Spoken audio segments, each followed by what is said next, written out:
평안하십니까? 8월 7일 어썸 큐티 시작하겠습니다. 우리가 세상에 자랑거리가 아무리 많아도 복음에 합당하지 않으면, 유익하지 않으면 과감히 버려야 합니다. 부와 명예, 지식, 권력, 이 모든 것, 예수 그리스도에게 합당하지 않는 모든 삶을 우리가 살아가게 된다면 과감히 버려야 되는 것입니다. 무가치한 것입니다. 모든 수고가 헛수고로 되고 맙니다. 우리 인생은 그렇습니다. 우리 인생의 자랑거리가 무엇입니까? 예수 그리스도밖에 없습니다. 바울은 오늘 빌립보 교회에게 강력하게 이야기합니다. 예수 그리스도를 아는 것이 가장 큰 삶의 지식이라고 이야기합니다. 그 예수로만 자랑해야 된다. 예수 이름으로만 자랑해야 된다라고 이야기를 하고 있습니다. 빌립보 교회 교인들에게 이렇게 권면하는 바울의 모습, 그 모습을 통해서 오늘 우리의 삶도 예수의 이름만 높이고 예수 그리스도만 자랑하는 삶이 될 줄로 믿습니다.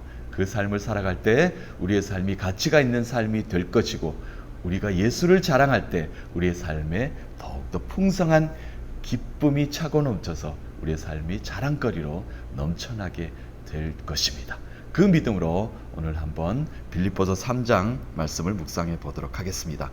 한 절 한 절 읽으면서 여러분과 그 내용에 담겨진 바울의 뜻을 한번 알아보도록 하겠습니다. 1절입니다. 끝으로 나의 형제들아, 주 안에서 기뻐하라. 너희에게 같은 말을 쓰는 것이 내게는 수고로움이 없고 너희에게는 안전하니라. 빌립보서의 핵심 단어이죠. 기쁨입니다. 기뻐하라. 그런데 오늘 말씀에 구체적으로 주 안에서가 하나 나옵니다. 기쁨을 우리 인생에서, 삶에서 가져야 되는데 어디 안에서요? 내 삶 안에서? 아니요, 주 안에서. 우리의 삶은 주님의 삶, 그 안에서 살아야 된다라고 오늘 이야기하고 있습니다. 바울이 이야기하고 싶었던 것이 바로 이겁니다. 우리는 이 땅에서 기뻐해야 된다. 근데 그 기쁨은 주님 안에서 기뻐해야 된다는 겁니다. 세상의 향락, 세상의 쾌락, 세상에서 줄 수 있는 그 기쁨은 한계가 있다는 거예요. 그 한계를 뛰어넘는 영원한 기쁨, 그것은 주님밖에 없다. 주 예수 그리스도의 기쁨으로 우리가 삽시다 라고 빌립보 교인들에게 이렇게 권면하고 있습니다. 끝으로라고 되어 있는데 오늘 편지 글은 끝이 아니죠. 그러니까 앞장에서 2장의 말씀을 계속 이어가는 겁니다. 더 나아가서 이렇게 표현하는 것이 맞다고 저는 생각이 됩니다. 더 나아가 주 안에서 우리는 기뻐하십시다. 이 말을 하고 또 해도 수고스럽지 않을 정도로 강조하고 싶다라고 빌립보 교인들에게, 빌립보인들에게 이렇게 이야기하고 있습니다. 자, 주 안에서 기뻐합시다 라는 것은 요한복음을 한번 가보도록 할까요?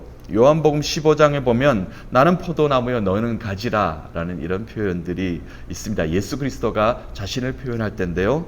4절 11절 말씀 보니까 내 안에 너희도 거하라. 나도 너희 안에 거하리라. 가지가 포도나무에 붙어 있지 아니하면 스스로 열매를 맺을 수 없음같이 너희도 내 안에 있지 아니하면 그러하리라. 11절 내가 이것을 너희에게 이름은 내 기쁨이 너희 안에 있어 너희 기쁨을 충만하게 하려 함이라. 아멘. 예수 그리스도께서 우리에게 말씀하셨습니다. 내 안에서 기쁨을 누리라 라고 이렇게 말씀하셨죠. 사도 바울도 오늘 이야기합니다. 주 안에서 기뻐하라. 주님 안에서 우리가 기뻐합시다. 그 기쁨이 정말 참 기쁨입니다. 그 기쁨을 맛보고서는 세상의 기쁨과 비교할 수 없을 정도의 그 참 기쁨입니다 라고 이야기하고 있습니다. 우리는 예수 안에 거해야 됩니다. 예수 안에서 우리가 살아야 됩니다. 그 안에 참 행복과 가치가 있게 되는 것이죠. 예수의 기쁨이 내 안에, 이 땅에서 기뻐할 일이 참 없어 보이는 요즘입니다. 이 땅에 어디를 돌아봐도 참 즐거운 일이 없습니다. 그렇게 호탕하게 웃어본 적이 참 없는 것 같습니다. 누군가에게 정말 웃는 것이 아니다라는 이런 표현도 요즘 많이 씁니다만, 기쁨이 없어 보이는 요즘 우리 시대를 살고 있습니다. 정치, 경제, 문화, 국제 정세, 모든 것들이 우리의 기쁨을 뺏어가고 있습니다. 우리는 예수 그리스도를 통해서 기쁨을 찾도록 노력해야 됩니다. 본질을 찾아야 됩니다. 예수 그리스도 안으로 들어와야 됩니다. 그 안에서 기쁨을 찾아야 우리가 참 회복을 얻을 수 있습니다. 2절 읽어봅니다. 개들을 삼가하고 행악하는 자들을 삼가하고 몸을 상해하는 일을 삼가하라. 삼가하라, 삼가하라, 삼가하라. 이렇게 강조하고 있습니다. 개들을 삼가하라. 성경에서 개들을 표현할 때 이방인들을 얘기하는 거죠. 믿지 않는, 하나님을 모르는 사람들, 그리고 예수 그리스도를 주라 시인하지 않는 모든 이방인들을 개로 표현하는데, 여기에서 표현하는 이 개는 이방인들을 표현하는 것이 아니라 할례파 바리새인들을 지칭하고 있습니다. 할례파 바리새인들, 할례를 중요시 여기는 바리새인들이 교회에서 많은 사람들에게 좀 시끄러운 교회를 분쟁을 일으키고 있습니다. 빌립보 교회가 지금 그런 일을 당하고 있다는 것을 바울은 들었습니다. 그래서 빌립보 교인들에게 이야기하고 있습니다. 바리새인들은 율법주의자들이었습니다. 이방인들이 예수 그리스도를 주라 시인하고 이제 기독교인들이 되었습니다. 그리스도인들이 되었습니다. 그런데 바리새인들은 할례를 중요시 여기는 겁니다. 구원은 할례가 중요하다라고 강조하고 있는 겁니다. 영적 할례를 강조하는 것이 아니라 육체적인 할례를 강조하고 있는 이 바리새인들 때문에 많은 사람들이 몸을 상해하고 있다. 그리고 이 사람들은 행악자라고 바울은 이렇게 이야기하고 있습니다. 빌립보 교회의 잘못된 구원 때문에 지금 분열이 일어나고 있습니다. 신앙을 가지게 된 이방인들에게 구원을 받으려면 할례를 먼저 받아야 한다고 율법을 강조하고 있는 이 바리새인들이 잘못되었다라고 바울은 강력하게 빌립보 교인들에게 이야기하고 있는 것입니다. 3절 말씀, 하나님의 성령으로 봉사하며 그리스도 예수로 자랑하고 육체를 신뢰하지 아니하는 우리가 곧 할례파라. 진정한 할례라는 것은 영적 할례를 이야기하는 겁니다. 주 예수 그리스도를 믿는 믿음만 있으면 우리가 할례 받은 것이다. 진정한 할례란 무엇인가? 육신의 자랑이 아니다. 영적 할례가 있어야 된다라고 바울은 이렇게 고백하면서 권면하고 있습니다. 예수로 자랑하는 삶, 진정한 구원을 이루는 자들이 진짜 할례파다라고 이야기하고 있습니다. 지금 바리새인들이 하고 있는, 교회를 분열시키고 있는 잘못된 이단에 빠져 있는 것들, 모든 것을 타파라고 이야기하는 겁니다. 잘못된 것을 버리라라고 이야기하는 겁니다. 예수 그리스도의 자랑만 잡으라라고 이야기합니다. 육체적인 자랑, 육체적인 모든 징표들을 버리고 영적인 예수 그리스도를 잡으라라는 이야기를 하고 있는 것이죠. 4절 말씀, 그러나 나도 육체를 신뢰할 만하며 만일 누구든지 다른 이가 육체를 신뢰할 것이 있는 줄로 생각하면 나는 더욱 그러하니니, 나는 더욱 그러하라는 겁니다.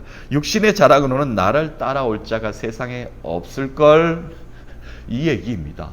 바울은 육신으로 세상에 따라올 자가 없습니다. 5절 말씀에 보면 나는 8일 만에 할례를 받고 이스라엘의 족속이요 베냐민 지파요 히브리인 중에 히브리인이요 율법으로는 바리새인이요. 8일 만에 할례를 받았습니다. 육신으로 이미 바울도 할례를 경험한 사람입니다. 이스라엘 족속입니다. 아브라함의 직계 족보입니다. 베냐민 지파입니다.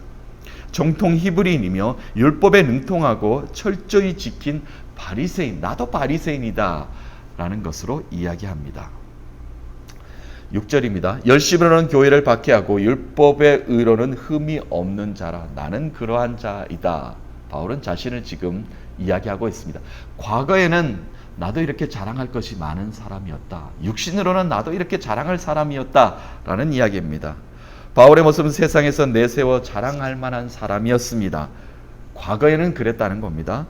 그리스도인들을 박해하는 선봉에 있었습니다.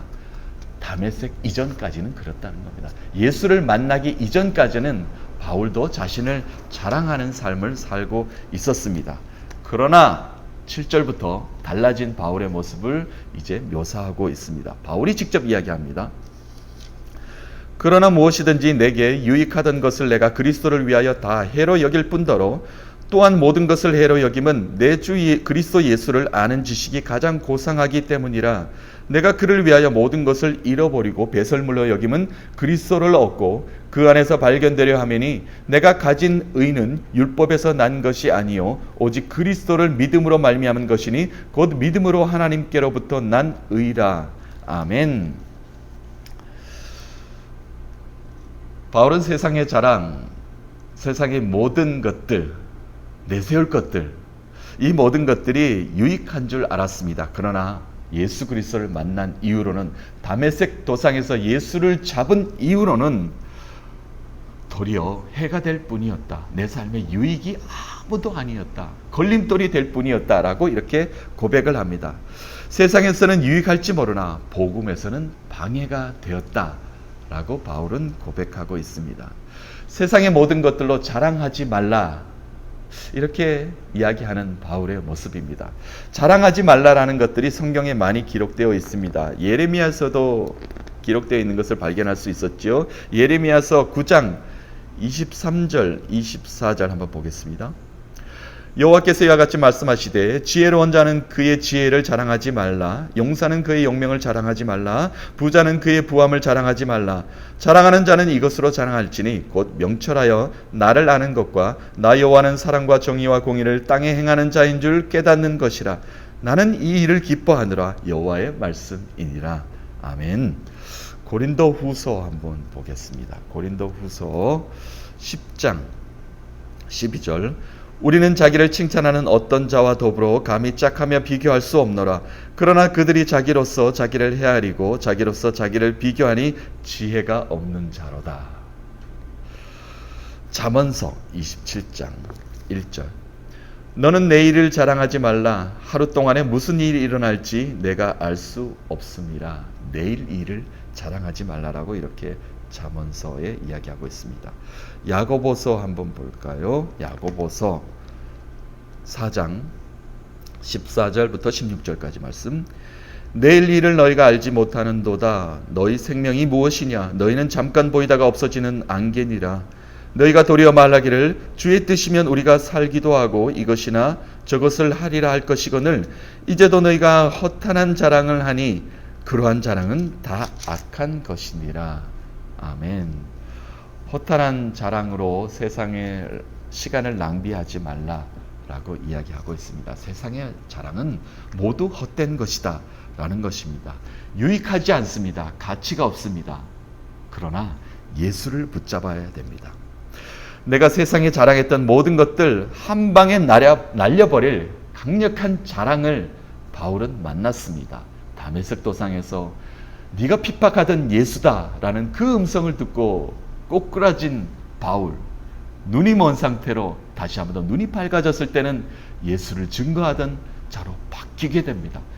예수를 핍박했던 자에서 예수의 복음을 전하는 자로 완전히 변화되는 삶, 그 삶을 경험하게 되는 겁니다. 진정한 기쁨이 무엇인지 맛보게 된 바울이었습니다. 움켜쥐었던 모든 것, 우리는 세상에 잡고 있는 것이 많을 수 있습니다. 다 잡고 싶습니다. 한 움큼 잡고 있습니다. 그것이 모두 세상의 자랑입니다. 이것을 버리지 않고는 예수 그리스도를 잡지 못합니다. 정말 세상의 기쁨이 아닌, 참 기쁨이 아닌 것을 버리지 않고는 이 세상에 나의 참 기쁨이신 그리스도 예수 안으로 들어올 수가 없게 됩니다. 주 안에서 기뻐할 수 없는 그 삶을 살게 됩니다. 예수를 붙잡아야 됩니다. 세상 것을 버리지 못하면 그 손으로 예수를 잡지 못하는 그런 삶을 우리가 살아가게 됩니다. 바울은 계속해서 고백하지요. 이전에 나의 자랑을 배설물로 여김은 잃은 것보다 비교할 수 없는 기쁨을 얻었기 때문이노라. 세상의 모든 것들을 배설물로 여길 수 있는 것은 내가 잃어버린 것 같지만 정말 참 기쁨을 내가 찾았다. 가치 있는 보석을 손에 잡을 기회가 이제 생겼다. 세상 사람들은 한 움큼 잡고 있습니다. 그것으로 아둥바둥 살아갑니다. 힘들게 살아갑니다. 그것을 버리지 않고서는 참 보석이신 예수 그리스도를 내 손에 잡을 수가 없습니다. 이것은 진리입니다. 주 안에서 기쁨을 찾아야 됩니다. 주님을 잡아야 됩니다. 그것이 바로 이 땅의 참 기쁨을 우리가 회복하게 되는 것입니다. 9절 말씀에 이 모든 것을 하늘에서부터 온 축복이라고 바울은 고백하고 있습니다. 모든 것이 하나님의 은혜이다. 내가 세상의 자랑을 버릴 수 있었던 것은 세상의 자랑으로 아둥바둥하며 살지 않고 예수 그리스도를 잡음으로 말미암아 주 안에서 참 기쁨과 행복을 누릴 수 있는 이유는 모든 것이 하나님이 주신 은혜이다. 하늘로부터 온 은혜라고 이렇게 고백하고 있습니다. 사랑하는 믿음의 지체 여러분, 우리는 주님 안에서 기뻐해야 됩니다. 빌립보서의 핵심적인 단어입니다. 주 안에서 기뻐하라. 주 안에서 기뻐하십시다. 바울은 입이 마르고 닳도록 이렇게 이야기해도 수고스럽지 않다라고 이야기하고 있습니다. 세상에 준 자랑을 모두 내려놓고 내 안에 기쁨을 주시는 예수 그리스도를 자랑하며 살자라고 사도 바울은 이렇게 이야기하고 있습니다. 사랑하는 믿음의 지체 여러분, 이제까지 우리가 잡고 살았던 무가치한 모든 것들을 던져버리십시다. 가치 없는 것들, 모든 것들을 던져버리십시다. 움켜잡고 있던 나의 욕심들을 모두 내려놓읍시다. 그러면 예수 그리스도를 잡을 수 있습니다. 주 안에서 기쁨을 누릴 수 있는 줄로 믿습니다. 참 기쁨을 누리며 사는 저와 여러분이 되었으면 합니다. 오늘도 살아계신 하나님은, 예수 그리스도는, 성령님은 우리에게 기쁨을 주실 것입니다. 어떻게요? 주 안에서 기쁨을 누리는 우리에게 말입니다. 주님 안에서 기쁨을 누리시는 여러분 되시기를 간절히 축복합니다. 살아계신 그 하나님은 우리에게 오늘도 기쁨을 주실 것입니다. 그 기쁨으로 세상에 예수 그리스도를 증거하는 증거자로서, 복음의 일꾼으로서 가치 있는 보석의 삶으로 사는 여러분 되시기를 간절히 축복합니다. 살아계신 하나님은 오늘도 우리와 함께 하십니다.